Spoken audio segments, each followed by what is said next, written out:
5,000 మంది డిపాజిట్ల ద్వారా సుమారుగా 2,610 కోట్ల రూపాయలు అక్రమంగా డిపాజిట్లు వసూలు చేశారు. ఇది చట్ట వ్యతిరేకమైనటువంటి అంశం.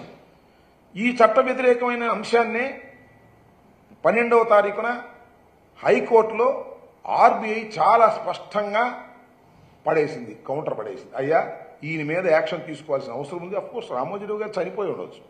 చనిపోయినా ఆయన మీద యాక్షన్ తీసుకోవాలి అంటే ఆయనకు సంబంధించినటువంటి సంస్థ ఉంది, వసూలు చేసిన వాళ్ళు ఉన్నారు, వాళ్ళ అబ్బాయి కిరణ్ గారు ఉన్నారు, వాళ్ళు కూడా దానిలో జాయిన్ అయ్యే పరిస్థితి ఉంది. వారి మీద యాక్షన్ తీసుకోవాలి అనేటువంటి ఉద్దేశాన్ని చాలా స్పష్టంగా చెప్పడం జరిగింది. ఎందుకు ఈ విషయాన్ని నేను చెప్తున్నానంటే, రామోజీరావు గారు అంటే చాలా పెద్ద గొప్పవాడిని. రాజశేఖర రెడ్డి గారు ఆ రోజున రామోజీరావు గారి మీద యాక్షన్ తీసుకోవడానికి ఒక కమిషను, ఒక యాక్షన్ తీసుకుంటే ఇది పత్రికా స్వేచ్ఛ మీద దాడి అన్నారు. రామోజీరావు గారు లాంటి పెద్ద వ్యక్తి మీద మీరు దాడి చేస్తారా అన్నారు. ఇది చట్ట వ్యతిరేకమైనటువంటి కార్యకలాపాలు రామోజీరావు గారు చేస్తున్నారు అనే విషయాన్ని అనేక సందర్భాల్లో చెబితే దాన్ని మసిబూసి మారేడుకాయ చేయాలనేటువంటి ప్రయత్నం చేసేటటువంటి కార్యక్రమం చేశారని ఈ సందర్భంగా నేను మనవి చేస్తున్నాను. మీకు అందరికీ తెలుసు, అనేక సందర్భాల్లో జగన్మోహన్ రెడ్డి గారు కూడా చెప్పారు, దుష్ట చతుష్టయం అని. రామోజీరావు గారు కూడా దానిలో వ్యక్తి. ఏదో ఒక విధంగా తనకు అనుకూలమైన ప్రభుత్వాలను ఏర్పాటు చేసుకొని తన అవినీతి కార్యక్రమాలని కొనసాగించుకోవాలని భావించేటటువంటి వ్యక్తులలో చనిపోయినటువంటి రామోజీరావు గారు కూడా ఒకరు అని చెప్పడానికి ఇంతకన్నా పచ్చి నిదర్శనం ఏం కావాలని నేను అడుగుతా ఉన్నా. దోపిడీ చేసేటటువంటి కార్యక్రమం, ఒక్క పైసా పెట్టుబడి లేకోకుండా ప్రజల దగ్గర నుంచి డిపాజిట్ల ద్వారా వసూలు చేసి సామ్రాజ్యాన్ని నిర్మించుకున్నటువంటి వ్యక్తి రామోజీరావు గారు. ఒక్క పైసా కూడా ఆయన పెట్టుబడి ఉండదు, మొత్తం అంతా ప్రజల దగ్గర నుంచి వసూలు చేస్తారు. వసూలు చేస్తే తప్పు లేదు, చట్ట వ్యతిరేకంగా వసూలు చేసి వాటినన్నింటినీ పెట్టుబడి పెట్టేటటువంటి కార్యక్రమాలు కూడా చేస్తారు. మీ అందరికీ తెలుసు, చిట్ ఫండ్ కంపెనీలు ఉన్నాయి, అనేక చిట్ ఫండ్ కంపెనీలు మూసేస్తున్నారు. చట్ట వ్యతిరేకంగా చిట్ ఫండ్ కంపెనీ యాక్ట్కు వ్యతిరేకంగా జరుగుతూ ఉన్నాయి. మొన్న మీరు చూశారు, వైఎస్ఆర్ కాంగ్రెస్ పార్టీ అధికారంలో ఉన్నప్పుడు రామోజీరావు గారికి సంబంధించినటువంటి చిట్ ఫండ్ కంపెనీ మీద కూడా అనేక సందర్భాల్లో ఎంక్వైరీలు వేసి వాటి మీద విచారణ చేసినటువంటి సందర్భాలు ఉంటే నెత్తి నోరు కొట్టుకున్నారు తెలుగుదేశం వాళ్ళను, రామోజీరావు గారికి సంబంధించిన వాళ్ళు. ఏమిటి అన్యాయం, ఏమిటి అక్రమం అనేటువంటి ఉద్దేశంతో చట్ట వ్యతిరేకంగా రామోజీరావు గారు చిట్ ఫండ్ కంపెనీలు కూడా నడుపుతా ఉన్నారు. చిట్ ఫండ్ కంపెనీ వ్యవస్థ ఆ చట్టానికి అనుగుణంగా, చిట్ ఫండ్ చట్టానికి అనుగుణంగా చిట్ ఫండ్ కంపెనీలు నడవాలి తప్ప దానికి వ్యతిరేకంగా వాటిని ఉల్లంఘించి చిట్ ఫండ్ కంపెనీలు నడుపుతున్నటువంటి వ్యక్తి రామోజీరావు గారు. అందువల్లనే వాళ్ళని యాక్షన్ తీసుకోవాలనేటువంటి ప్రయత్నం చేస్తే నెత్తి నోరు కొట్టుకున్నటువంటి సందర్భాలు ఉన్నాయని కూడా ఈ సందర్భంగా నేను మనవి చేస్తున్నాను. కాబట్టి నేను ఈ సందర్భంగా మనవి చేయదలుచుకున్నది ఏమిటంటే, జగన్మోహన్ రెడ్డి గారు కానీ, రాజశేఖర రెడ్డి గారు కానీ, ఉండవల్లి అరుణ్ కుమార్ గారు కానీ ఈ జరుగుతున్నటువంటి చట్ట వ్యతిరేకమైన కార్యక్రమాలను వ్యతిరేకిస్తూ పోరాటం చేసినటువంటి సందర్భాన్ని ఈ సందర్భంగా నేను గుర్తు చేస్తూ ఉన్నాను. అలాంటి రామోజీరావు గారు, ఆయన వెనకేసుకొచ్చినటువంటి అనేక మంది, ఇవాళ ఈ రాష్ట్రాన్ని పరిపాలిస్తున్నటువంటి ముఖ్యమంత్రి గారు కూడా దీనిలో సింపుల్ ఏంటంటే, తనకు అనుకూలమైన ప్రభుత్వం కావాలి ఈ రాష్ట్రంలో, తెలంగాణలో కానీ. చూసి చూడనట్టుగా వెళ్ళిపోయేటటువంటి పరిస్థితి. ఎన్ని నేరాలు చేస్తున్నా, ఎన్ని ఘోరాలు చేస్తున్నా వాటిని పట్టించుకోకుండా ఉండాలనేటువంటి పద్ధతుల్లో రామోజీరావు గారు వ్యవహరించారు. వారి వారసులు కూడా అలాగే వ్యవహరిస్తున్నారు. అందువల్ల రాజశేఖర రెడ్డి గారి మీద రామోజీరావు గారు కానీ, లేదా చంద్రబాబు నాయుడు గారు కానీ, వీళ్ళందరూ కూడా రాజశేఖర రెడ్డి గారి మీద, అదేవిధంగా జగన్మోహన్ రెడ్డి గారి మీద పుంఖాలుగా అసత్యమైనటువంటి వార్తలు ఫ్రంట్ పేజీలో వండి వార్చేటటువంటి కార్యక్రమాలు చేస్తున్నారు. అదేవిధంగా ఈనాడులో కూడా, ఈనాడు టెలివిజన్లో కూడా తెల్లారి లెగిస్తే జగన్మోహన్ రెడ్డి గారి మీద, వైఎస్ఆర్ ప్రభుత్వం మీద, ఇప్పుడేమో పార్టీ మీద విపరీతంగా దాడి చేసేటటువంటి కార్యక్రమాలు చేసేటటువంటి పరిస్థితి మీరు చేస్తున్నారు. ఇది చాలా దుర్మార్గమైనటువంటి అంశమని మనం చేస్తున్నాం. ఎందుకంటే రామోజీరావు గారు ఆయన వాళ్ళు చనిపోయి ఉండవచ్చు, ఆయన చనిపోయిన తర్వాత ఆయన వారసులుగా కొనసాగుతున్న వారు ఉన్నారు. ఆ సామ్రాజ్యం ఉంది, ఆ సామ్రాజ్యం అంతా అవినీతితో ఏర్పడినటువంటి సామ్రాజ్యమే తప్ప ధర్మంగా ఏర్పడినటువంటి సామ్రాజ్యం కాదు అనేది దయచేసి అర్థం చేసుకోవాల్సినటువంటి అవసరం ఉంది.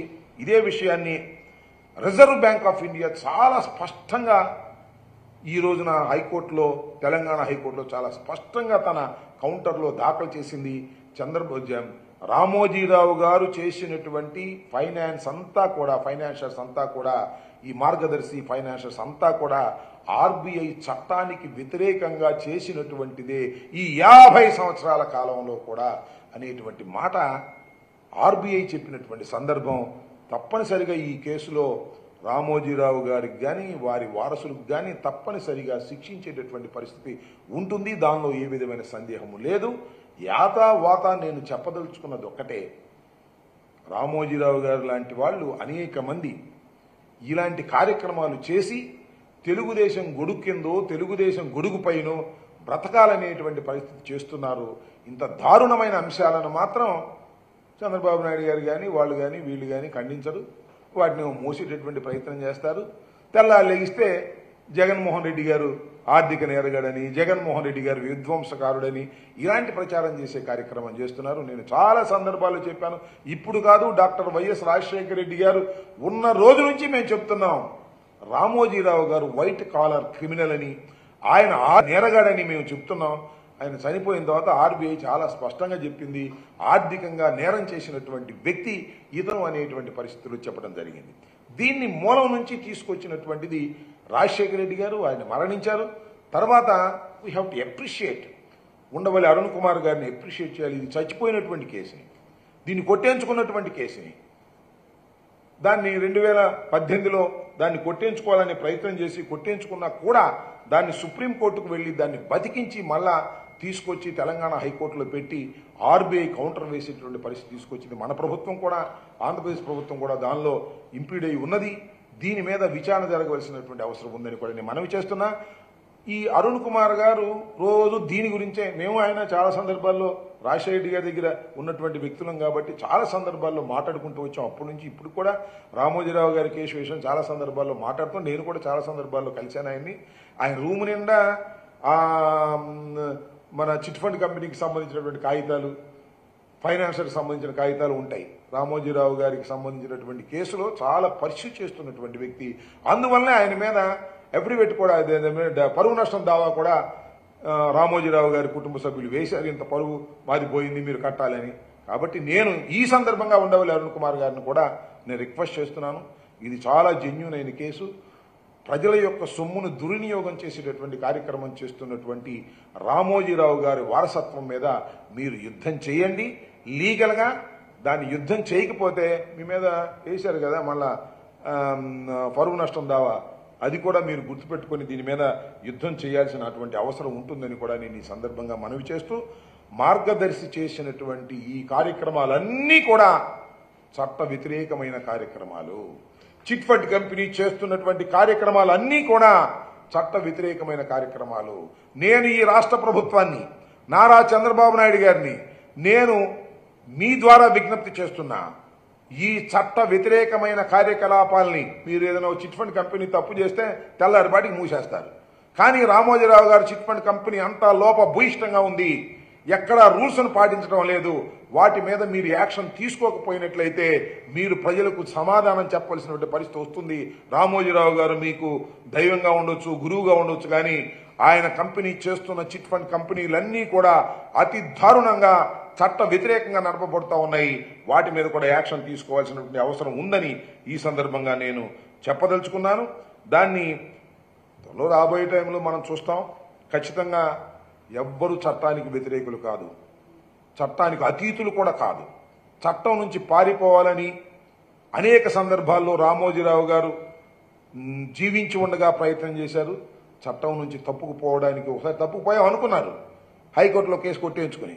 కానీ అరుణ్ కుమార్ గారు ఢిల్లీ సుప్రీంకోర్టులో వేసి మళ్ళా చట్ట పరిధిలోకి తీసుకొచ్చినటువంటి సందర్భం శభాష్ అనిపించేటువంటి సంఘటన. ఎంత పెద్దవారైనా కూడా చట్టానికి అతీతులు కారు అని చెప్పడానికి ఈ రామోజీరావు గారి కేసు చాలా స్పష్టంగా అర్థమవుతుందనేది కూడా నేను ఈ సందర్భంగా చెప్తూ, ఇలాంటి చట్ట వ్యతిరేక కార్యకలాపాలు చేస్తున్నటువంటి ఎంత పెద్దవారినైనా కూడా శిక్షించవలసినటువంటి అవసరం ఉంటుందని, దానికి ప్రజలు దీని మీద చర్చించవలసినటువంటి అవసరం కూడా ఉన్నదని ఈ సందర్భంగా మీ ద్వారా తెలియపరుస్తూ ఉన్నాను.